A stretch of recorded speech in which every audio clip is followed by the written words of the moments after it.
لیجیے گھر سے نکل رہے ہیں حسین، تو کیا غریب ہیں اس وقت حسین؟ کیا خطرے میں ہیں؟ کیا خوف زدہ ہیں؟ نہیں، قافلہ بہت آرام سے جا رہا ہے، حسین کسی سے ڈر نہیں رہے، اس لیے کہ شاہ جا رہا ہے، بادشاہ جا رہا ہے، حاکم سے کیا خوف؟ حاکم سے کیا خوف؟ اللہ والے کو کیا خطرہ ہے؟ پورے گھر کو لے کے جا رہے ہیں، مکے گئے ہیں، اللہ کے گھر سے الوداع کہہ کے نکل چکے ہیں، قافلہ آگے بڑھتا جا رہا ہے، 7ویں منزل آ گئی ہے، سفر کی 7ویں منزل آ گئی، بس اب 3 منزلیں اور رہ گئی ہیں کربلا پہنچنے میں، اگلی منزل پہ حور ملے گا، کل آپ حور کا حال سن چکے، حور سے ملنے سے پہلے اب جو منزل آئی ہے اسی منزل پر یہ نظر آیا کہ مکے سے جب حسین چلے تو ایک قافلہ حسین کے پیچھے پیچھے چلا، ایک قافلہ حسین کے پیچھے پیچھے چلا، اور اس قافلے کا سردار بہت خوبصورت انسان، گھوڑے پہ سوار، کاندھے پہ زلفیں ہوا سے لہراتی ہوئی، کمر میں تلوار لگائے ہوئے، وہ بھی اپنے عیال اور اپنی بیوی کو ساتھ لیے، غلام اور کنیزیں، اور جب وہ دیکھتا ہے کہ حسین رک رہے ہیں تو جلدی سے کہتا ہے روک دو،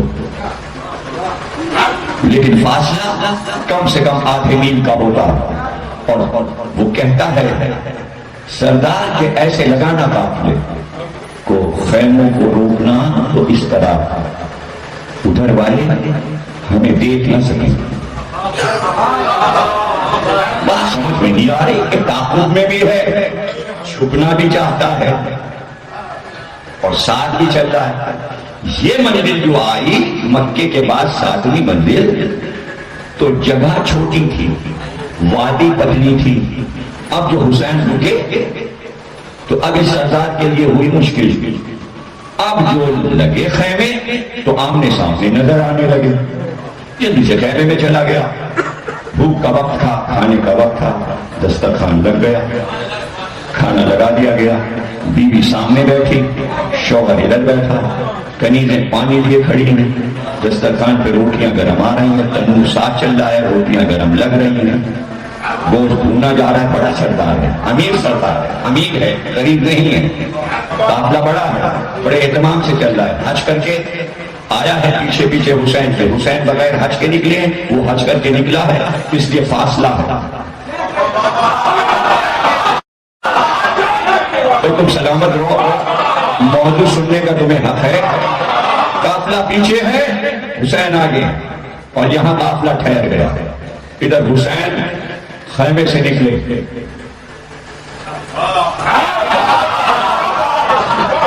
علی اکبر یہ خیمے نظر آ رہے، کہاں بابا کہ جو بھی ہو اس میں، جو بھی خیام میں ہو، جاؤ بس جا کے اتنا کہہ دینا حسین بلا رہے ہیں، چلے علی اکبر اور شہزادہ اکبر اس قافلے میں داخل ہوا، حدود خیام کے حدود میں، حیرت سے دربانوں نے ساربانوں نے دیکھنا شروع کیا، تو ایک خادم نے کہا آپ کے خیمے کے دروازے پر ایک خوبصورت شہزادہ جس پہ نظر نہیں ٹھہرتی،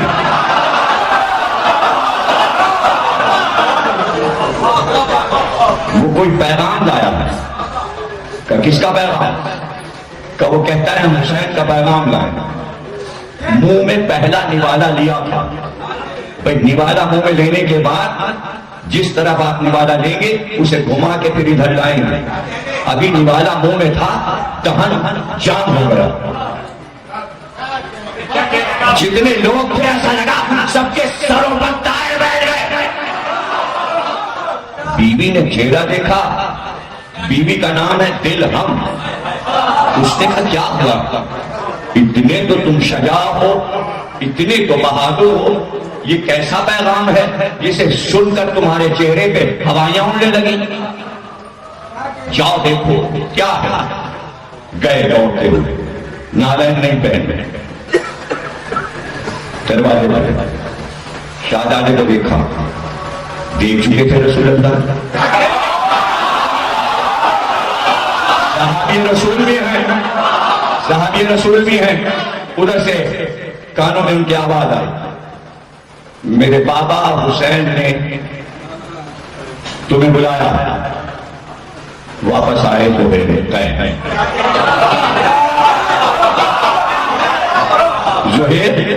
زہیر کا لفظ عربی میں ہے اثر سے، اسی سے ہے زہرا۔ ان سارے لفظوں کے معنی ہیں روشنی، دوسرے معنی ہے کھلتی ہوئی کلیاں۔ اثر زہیر کھلتی کلیوں کو کہتے ہیں۔ ابھی کلی کھلی کہاں ہے؟ ابھی تو اسے پھول بنا، آئے تو خاموش۔ زوجہ نے کہا کیا بات ہے؟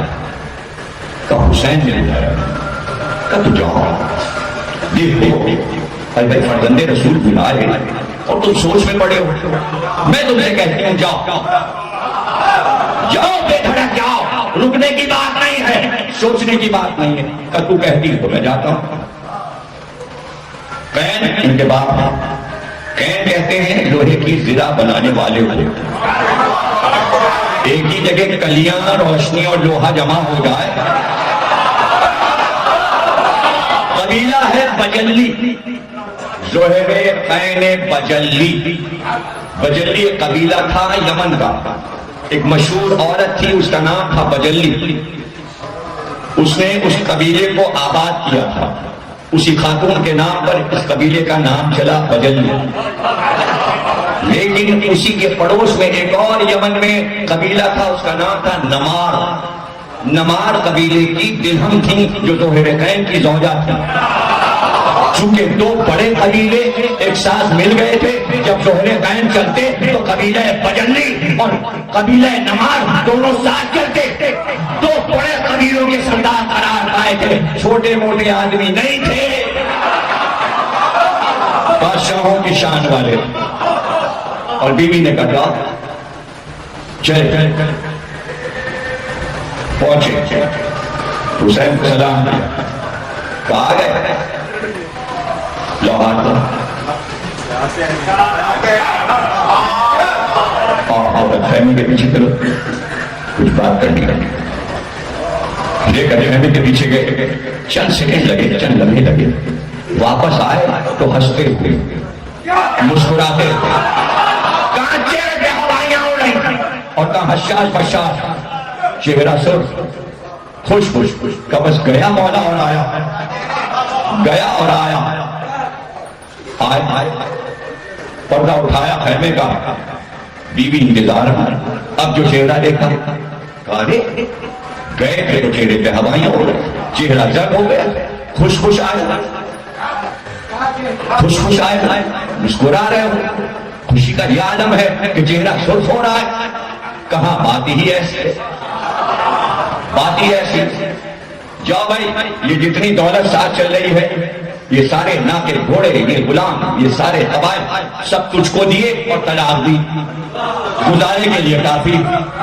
تو کہنے لگے اچھا جنت کا راستہ میں نے دکھایا۔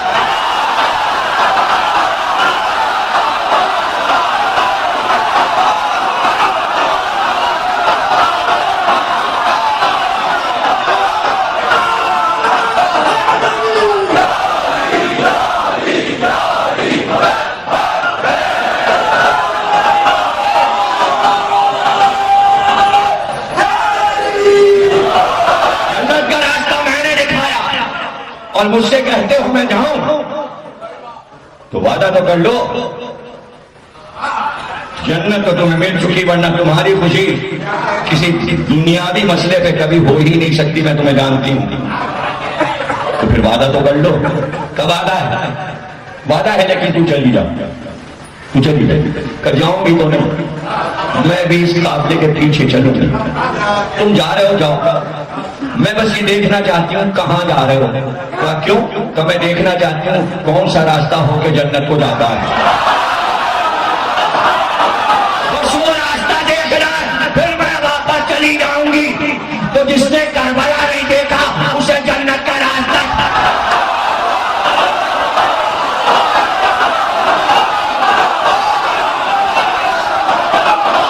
اسے کیا پتا کہ جنت کا راستہ کدھر سے جاتا ہے؟ اور میں پیچھے چلوں گی، کہ تیری مرضی ہے لیکن میرے ساتھ نہ آنا۔ بیگم کہنے لگی اچھا یہ تو بتاؤ میرے والی بات کیا ہے، مجھ کو نہیں بتاؤ گا؟ کیا بتائیں، بچوں ملنا تھا وہ مل گیا۔ سارے قبیلے والوں نے ذوالفقین کو گھیرا، کہا سردار اتنے دن ہم نے آپ کا نمک کھایا ہے، ہم پوچھ کے رہیں گے حسین ابن علی نے کیا کہا، حسین ابن علی نے کیا کہا؟ کہا اچھا بھائی تم لوگ پوچھتے ہو تو ہم بتائے دیتے ہیں۔ بھائی سنو، جب آذربائیجان پہ حملہ ہوا تو ہم سپہ سالار تھا اور ہم نے آذربائیجان کو فتح کیا، ہم فاتح آذربائیجان، فاتح ایران سب کو یاد ہے، آذربائیجان کا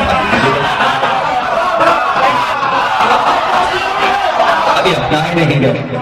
حسین مجھے لے گئے پشت خیمہ پر اور اسے کہنے لگے یاد ہے تمہیں آذربائیجان میں تم بڑھ بڑھ کے حملے کر رہے تھے اور لوگ تمہیں اشجع کہتے تھے، کہتے کہ زبیر سے زیادہ بہادر کوئی نہیں ہے، اور تم نے پھر اس ملک کو فتح کر لیا اور خوش ہو کے بڑھ بڑھ کے حملے کر رہے تھے، اور اس کے بعد جب لڑائی ختم ہوئی تو تمہیں اتنی دولت ملی آذربائیجان سے کہ تم دولت مند ہو گئے اور سردار ہو گئے دولت مندوں کے، اور تم نے ایک محل بنایا جس کا نام تم نے قصر یاقوت رکھا، اس قصر میں یاقوت جڑے ہوئے ہیں۔ آذربائیجان سے آئے تو تم رئیس اور امیر ہو کر آئے، اور جب سارا مال لے کر تم چلے بھائی آپ ہماری طرف دیکھ رہے ہیں، حسین کہہ رہے ہیں جب تم ابھی حسین آذربائیجان میں نہیں ہے، بھائی سادات کے قدم تو آذربائیجان میں بعد میں پہنچے، امام مرسی کاظم کی شہزادی وہاں پہنچی آذربائیجان میں، ان کا روضہ بنا ہوا آذربائیجان میں، باکو دارالحکومت ہے آذربائیجان کا۔ جب انگلینڈ جہاز ہمارا جاتا ہے تو آذربائیجان باکو کی سائڈ سے گزر کے یورپ کی طرف جا رہا ہوتا ہے تو ہم دیکھتے ہیں ہاں بھائی وہ باکو ہے، تو وہیں سے سلام کر لیتے ہیں کہ یہاں ایک شہزادی بی بی کا روضہ ہے۔ اب لوگ جیسے شام جاتے ہیں مصر جاتے ہیں، جانا تو آذربائیجان چاہیے تاکہ اس شہزادی کے روضے کی بھی زیارت کریں، بہت شاندار روضہ بنا ہوا ہے وہاں پر آذربائیجان میں، بہت سے شہزادے امامزادے دفن ہیں، وہاں روضے ہیں، وہاں بھی زیارت کریں، بڑے اچھے لوگ ہوتے ہیں آذربائیجان کے، میں یونان میں ان سے مل چکا ہوں، بہت عمدہ لوگ ہوتے ہیں اور سجدگاہ رکھتے ہیں سجدہ کرنے کے لیے، علی ولی اللہ کہتے ہیں اذان میں، بہت اچھا ملک ہے آذربائیجان، بڑا پیسفل، بڑا آرام دہ، بڑا نرم مزاج ملک ہے۔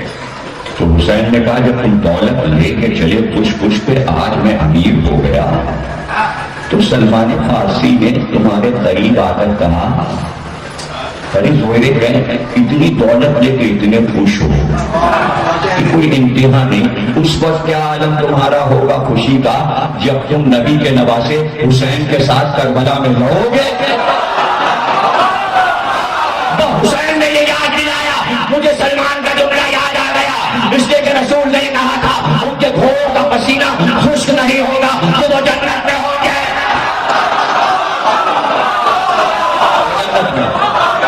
گھوڑوں کا پسینہ ابھی خشک نہیں ہوگا کہ وہ جنت میں ہوں گے۔ حسین نے ہمیں جنت دکھا دی، اس لیے ہم نے دولت کو ٹھکرا دیا، نہیں سمجھے ہم حسین سے پیار کیوں کرتے ہیں؟ اس لیے کہ حسین ہمیں جنت دکھاتے ہیں، جب ہم جنت دیکھ لیتے ہیں تو دنیا کے اقتدار کو ٹھوکر مار دیتے ہیں۔ ابھی بھی اقتدار سمجھ، ارے اس طرح بھی کوئی خوش ہو کے بیٹھتا ہے 1400 سال پرانے قصے کو سننے کے لیے، جنت نہ دیکھی ہوتی بہت سال۔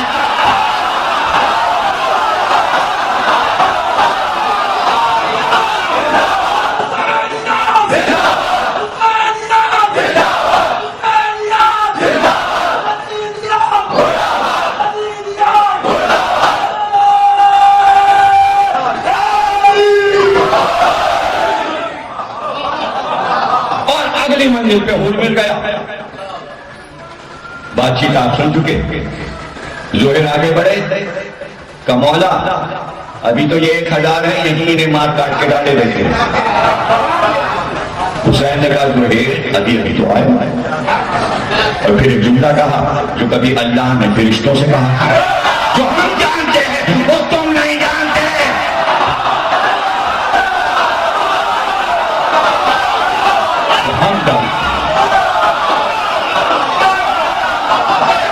جو ہم جانتے ہیں وہ تم نہیں جانتے۔ زہر چپ ہو گئے، زہیر چپ ہو گیا. اور شب عاشور جب لشکر چڑھ آیا اور حضرت عباس کو امام حسین نے بھیجا کہ جاؤ میرے ساتھ سے جا کے بات کر کے آؤ, ہم نہیں چاہتے کہ رات میں لڑائی چھڑے, جب سورج نمودار ہوگا دیکھا جائے گا اس وقت, لیکن آج کی رات ہم نہیں لڑنا چاہتے, بات کر کے آؤ. حضرت عباس گئے, گفتگو کی, انہوں نے اپنے مسائل پیش کیا. حضرت عباس نے کہا ٹھہرو, ہم جاتے ہیں پہلے آقا سے پوچھیں گے پھر ہم جواب دیں. جب حضرت عباس گئے تھے لشکر سے بات کرنے, ایک طرف حبیب ابن مظاہر چل رہے تھے, ایک طرف زہیر قین چل رہے تھے. جیسے ہی حضرت عباس واپس ہوئے امام حسین سے پوچھنے کے لیے کہ یہ کہہ رہے ہیں وہ, تو ویسے ہی موقع ملا. ایک خطبہ حبیب ابن مظاہر نے دیا اور ایک خطبہ زہیر قین نے دیا, اور سرکار سے کہا کہ دیکھ جس حکومت کے لیے تو جان دے رہا ہے وہ زنا زیادہ ہے. ارے اپنی عزت تو کرو, عزت